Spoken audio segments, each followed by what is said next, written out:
جو کچھ وہ اپنے حق میں بہتر اور مناسب سمجھیں سب کچھ جائز ہے اور اس کا تم پر گناہ نہیں ہوگا، یعنی ولی کو گناہ نہیں ہوگا، لیکن معروف طریقے سے، یہ نہیں کہ بدکاری کرنا شروع کر دیں، بالکل ہی بے پردہ اور بے بہا گھومنا شروع کر دیں، اور تو وہ الاؤڈ نہیں ہے، لیکن معروف طریقے سے جو وہ کرنا چاہیں تو ان کو ایک طرح سے ایک مختار، خود مختار کر دیا گیا۔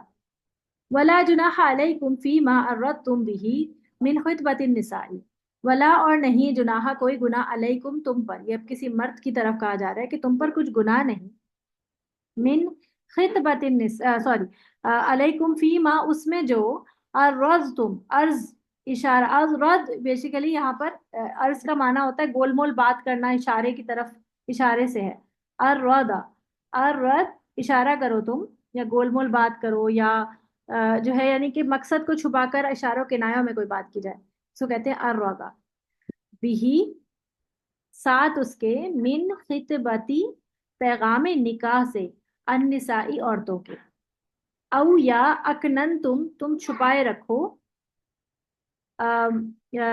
فی، اس کا روٹ ورڈ ہے کاف نون نون، کسی چیز کو محفوظ مقام پر چھپا کے رکھنا، اس کو کہتے ہیں کاف نون نون۔